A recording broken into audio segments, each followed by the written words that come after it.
তার আগে বলি, আমাদের একজন দর্শক বলছেন ৩ জন আওয়ামী সন্ত্রাসী বসে বক বক করছে টকশোতে।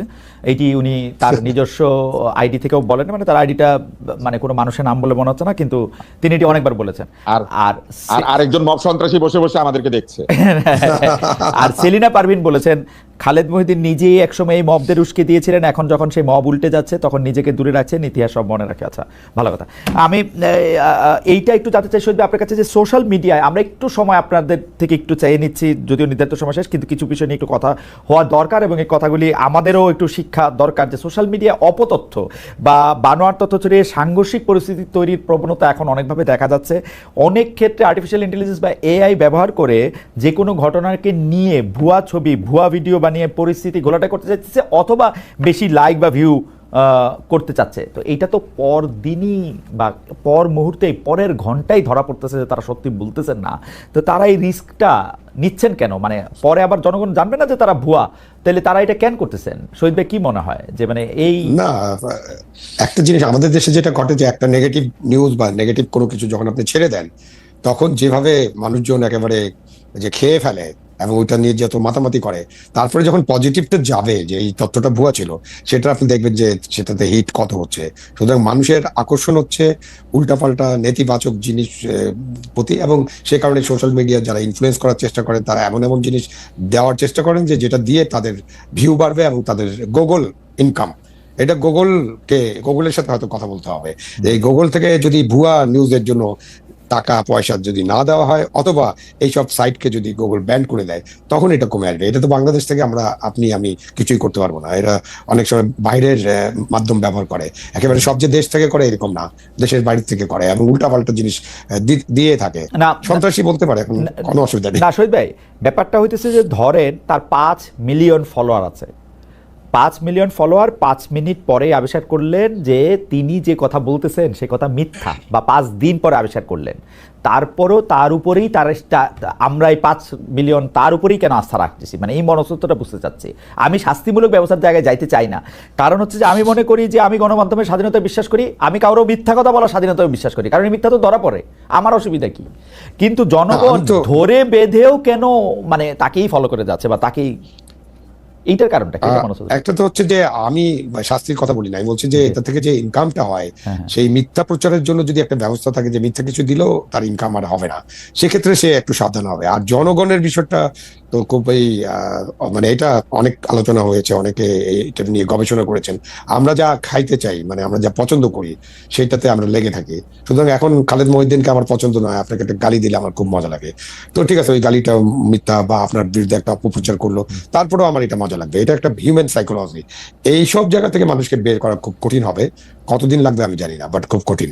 এই লড়াইটা কিন্তু এখন থেকে চালিয়ে যেতে হবে। তুষার ভাই কি মনে করেন? তুষার ভাই, যে মানে আমরা সাংবাদিকতা, আমি পরীক্ষার খাতায় প্রশ্ন উত্তর লিখেছি যে মিথ্যা সংবাদের মূল্য তো নাই, কারণ মিথ্যা সংবাদ একটু পরেই ধরা পড়ে, ওকে কিছুতেই বাঁচানো যায় না। তাহলে যে মিথ্যা সংবাদ দেয় বা দিতে থাকে তার মানে তার ভয় লাগে না যে সে পাঠক হারাইতে পারে, দর্শক হারাইতে পারে, তাকে পছন্দ কম করতে পারে, কিন্তু সেটা চালাই যাচ্ছে এবং দর্শকও তাকে দেখতেই পাচ্ছে। এটার কারণটা কি? হাজার যুক্তি দিয়েও বোঝানো যাচ্ছে না যে ভাই তুমি যারে সত্য মনে করতেছো এটা তো সত্য না। এইটার কারণটা কি তুষার ভাই? তুষার ভাই কি আটকে গেছেন? তুষার ভাই কি আমাদেরকে শুনতে পাচ্ছেন? মিথ্যা সংবাদ না না না না না না না আমি শুনতে পাচ্ছি। মিথ্যা সংবাদ ছড়ানোর কারণ হচ্ছে ইন্টারনেটে যখন কোন এই ধরনের ভিডিও আসে, এটা প্রথম 5 মিনিটে যে লাইক ভিউ কামাই করে, এইটার মাধ্যমে যে ডলার পাউন্ড পাওয়া যায়, এটা 5 দিনের মধ্যে মূল কামাইটা হয়ে যায়। এরপরে এটা যে মিথ্যা, সেটা দিয়ে আরেকটা ছাড়লে ওইটাও আবার একইভাবে পয়সা করে আনতে থাকে। তাই যারাই গুজব ছড়ান তারা প্রথমে গুজব ছড়িয়ে দিয়ে পয়সাটা কামান, তারপরে আবার এই গুজবটাকে ডিবাঙ্ক করে আরেকবার পয়সাটা কামান।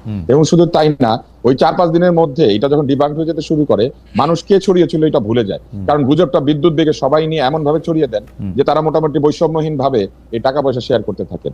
এটা মূলত সোশ্যাল মিডিয়ার দুর্বলতা।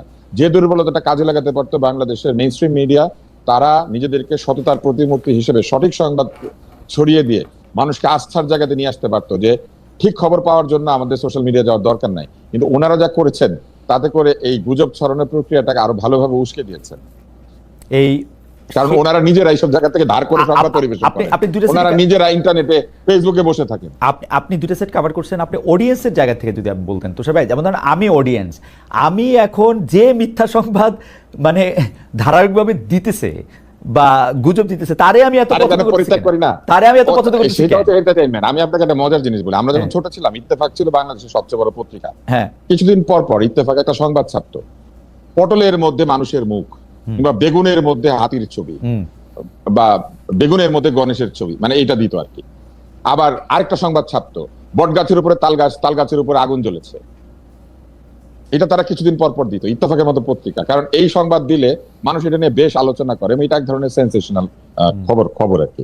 তো এইটা আসলে বহুদিনের প্রবণতা, এইসব সংবাদ পড়তে মানুষ বেশ পছন্দ করে। Please believe it or not এর মতো মনে মনে মানুষ যেটা ভাবে সেটা একখানে উস্কানি পেয়ে যায়, যা যা ভেবেছিলাম এটাই তো ঠিক। এটা নিয়ে আবার চায়ের দোকানে বেশ গল্প গুজব করে, বলছিলাম না অমুক ওয়েবসাইটটা দেখো, আমার কথাই ঠিক।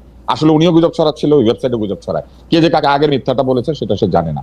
আরেকটা হচ্ছে এই ধরনের রসালো গুজব মানুষ পছন্দ করে।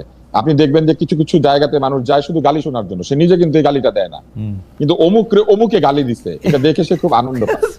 মানে আরে অমুক ভাই তো তমুক ভাইরে ফাটায় দিল, এটা সে বসে বসে দেখে। যেমন আপনি মোহাম্মদ আলী ফ্রেজিয়ারকে ঘুষি দিয়ে শোয়াই দিচ্ছে, আমাদের যেমন একটা আনন্দ লাগে না, ওরকম এরা নিজেরা কোনো কথাবার্তা বলতে পারে না, এদের নিজেদের ভাষা নাই, এদের নিজেদের কোনো যুক্তি নাই, কিন্তু ধরেন আমি আর আপনি মারামারি করছি, এটা দেখে সে আনন্দে মানে মরে যায়, আরে ভাই খালেদ ভাই তো অমুক দিন তুষার ভাইরে শোয়াই দিল। আচ্ছা আচ্ছা আচ্ছা, এবং আপনি দেখবেন এটা সত্যি সত্যি তারা আপনার এই বক্তব্য ধরে এটা ছোট রিল হইতে পারে যে দেখা গেল যে এটাতে। আমরা শেষ প্রসঙ্গে আসি, যেমন আমি একবার মাশরাফির একটা সমালোচনা করেছিলাম, আমি দেখলাম সবাই এটা করছে, মাশরাফিকে ধুয়ে দিলেন। হ্যাঁ, আমি তো ওরে ধুয়ে দেই নাই ভাই, ধুয়ে দিলে তো পরিষ্কার হয়ে গেল। আমি ওর গায়ে যে ময়লাটা লেগেছে আমি তাকে সতর্ক করেছি যে তোমার গায়ে ময়লাটা লাগবে না। দেখেন এত বছর পরে এসছে, ওই ময়লার কারণে তার প্রাইস গুলা লোকে ছুড়ে ফেলে দিচ্ছে, তার বাড়িটাকে জ্বালিয়ে দিচ্ছে। আমি কিন্তু বহু আগে তাকে সতর্ক করেছিলাম। এখন আমাকে নিয়ে তখন বলেছে মাশরাফিকে ধুয়ে দিলেন, কিন্তু বিশ্বাস করেন বাংলাদেশে যদি একটা ক্রিকেটারকে আমি পছন্দ করি, প্রথমে সেটা মাশরাফি, দ্বিতীয় যদি পছন্দ করি সেটা সাকিব, তৃতীয় হচ্ছে তামিম, চতুর্থ হচ্ছে মুশফিক, পঞ্চম হচ্ছে মাহমুদুল্লাহ রিয়াদ। এখন ধরেন আমি যদি কালকে একটা লিখি, যেমন এই যে 5 জনের নাম বললাম না, বলবে ফ্যাসিস্টের 2 দোসরের নাম বললেন তুষার। হ্যাঁ, না আপনাকে আমি ওর খেলা দেখতে পারবো না। আপনাকে এমনিতেই যথেষ্ট পরিমাণ আওয়ামী লীগ আর বলা হইতেছে এখন, এবং এই ধুয়ে দেওয়া এটা বলে কোনো লাভ নেই। আমি নিজে বিশ্বাস করেন আমি আওয়ামী লীগ যদি আমাকে নিজে বিশ্বাস করতে, আওয়ামী লীগ 16 বছরে আমার বাড়িতে অন্তত একটা লাড্ডু হইলো পাঠাইতো। এই ধুয়ে দিলেন প্রসঙ্গে আমি প্রায় শুনি যে, মানে প্রায় শুনি না, দেখি খালেদ মহিউদ্দিনকে ধুয়ে দিলেন অমুক, ধুইতে আমি একদম পরিষ্কার হয়ে যাচ্ছি। আর মানে এটা ভালো হইতেছে, একরকম ময়লা থাকতেছে না গায়ে। শহীদ ভাই, আমরা একটা শেষ প্রসঙ্গে আসি, আপনি এটা শুরু করবেন, আমি তুষার ভাই থেকে এটা জানতে চাইবো। অনেক দর্শক জানতে চাইতেছেন যে আসলে যার সাথেই দেখা হয়, যার সাথেই কথা হয়, আমরা বাংলাদেশিরা মানে মনে হয় যেন ভবিষ্যৎ নিয়ে খুব ভীত, এবং মনে হয় যেন ভবিষ্যতে কি হবে এটা ঠিক বুঝতে পারতেছেন না। এদের মধ্যে একজন আছেন, তারা মনে করেন যে ডক্টর মোহাম্মদ ইউনূসের সরকারটা যদি একটু প্রলম্বিত হইতো তাহলে হয়তো কিছু জিনিস ভালো হইতো, বিএনপি আসলে হয়তো অনেক দুষ্টামি শয়তানি হবে। আরেক দল আছেন আবার, তারা মনে করেন যে বিএনপি যত দ্রুত আসে ততই ভালো, কারণ বিএনপি একটা পলিটিক্যাল গভর্নমেন্ট করে দেশটাকে একটা সঠিক পর্যায়ে নেয়ার ব্যাপারে নেতৃত্ব দিতে পারবে। ডক্টর মোহাম্মদ ইউনূস কোনো রকম কোনো পায়তারা করে আরও বেশি দিন থেকে যেতে চান। কিন্তু আসলে ভবিষ্যৎ নিয়ে কম বেশি সব পক্ষই আসলে একটু শঙ্কিত, মানে ভবিষ্যতে কি হবে আপনি যদি একটু ছোট করে বলেন, আমরা তুষার ভাইকেও একটু ছোট করে বলবো, একটু জ্যোতিষী কথা, আসলে ভবিষ্যৎটা কেমন দেখতে পান? না, ভবিষ্যৎ তো নিশ্চিত না, কারণ আমাদের তো 3-4টা টাইম লাইন, ডিসেম্বর, ফেব্রুয়ারি, এপ্রিল এবং জুন। এবং ডক্টর ইউনূস যেভাবে বলেছিলেন যে অল্প কিছু সংস্কার হলে ডিসেম্বরে নির্বাচন। তো এখন আপনি সংস্কার যে বৈঠকগুলো হচ্ছে, জাতীয় ঐক্যমত্যের যে বৈঠক, সেখানে 164টার মধ্যে 100-র বেশি বিষয়ে অলরেডি এগ্রিমেন্ট হয়ে গেছে, মানে একমত হয়ে গেছেন। তো এখন অল্প কিছু কোথায়, মানে 70% সংস্কার একমত হয়ে গেছে। তো এখন ডিসেম্বরে নির্বাচন হতে পারে, এবং এই নির্বাচনের না হওয়ার জন্য ডক্টর ইউনূসের যতগুলো কথাবার্তা আছে সেখানে সবসময় শর্ত